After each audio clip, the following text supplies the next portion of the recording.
righty. Well, that was obviously Rosie O'Donnell protesting outside the White House. The president, of course, though, is in New Jersey, along with a group of Broadway performers. The hostility between Rosie O'Donnell and Donald Trump goes back more than a decade. But recently, Rosie has been inspired to new heights of derangement. Yesterday, she had a meltdown on MSNBC.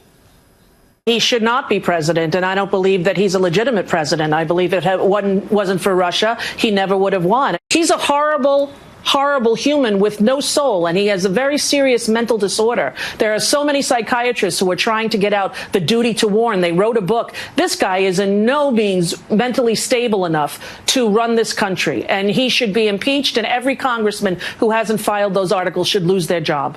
Well, you don't have to wonder where she stands. Then she took her act to CNN and accused the president's supporters, you guys, some of you, of being paid to attend his rallies.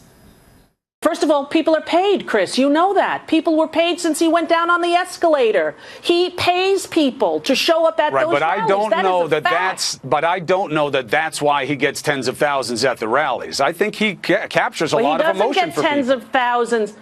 When did he get tens of thousands at the last rally? Tell me when. Oh, no, not at the Tampa. I think they only had 9,000 seats and there were people outside. But Rosie, I've seen them. He gets big groups of people who come out. Yeah, well, there you go. Gosh. Larry O'Connor is associate editor of the Washington Times. He joins us now.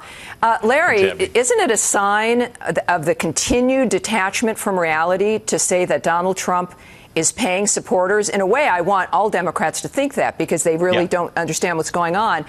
You got a piece on this today. What's your take on this return of hers and this very strange approach? Well, I want to go one step further. I think that every Republican running for election this November should just play what we just saw on an endless loop, right? Let Rosie O'Donnell be the spokesperson for the Democratic National Committee at this point.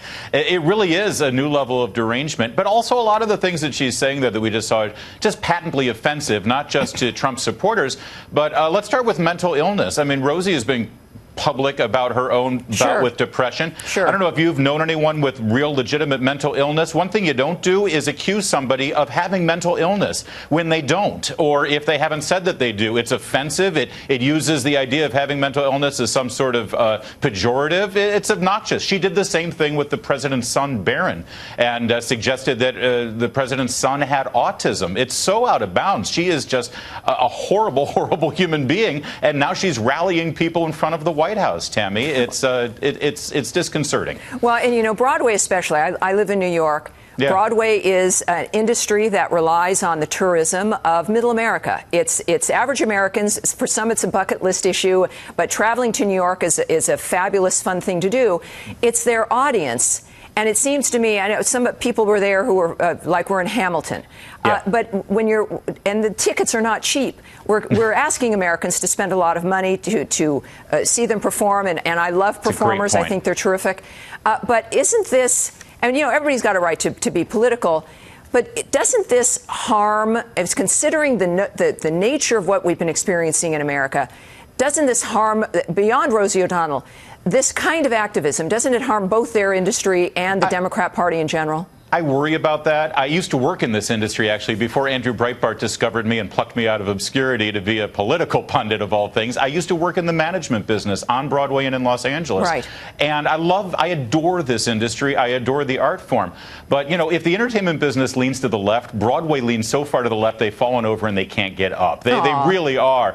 And I love the business, but the fact is, you know, Rosie was just saying to her fellow Broadway performers there at the protest, make sure the president knows you're alive. Well, he knows they're alive, but he also knows that all of those people that you're talking about are alive. The people from Middle America who save all their pennies, they come to New York, they buy tickets to a Broadway show, and when they see what these performers think of them, what the industry thinks of them, they might go on a cruise next time.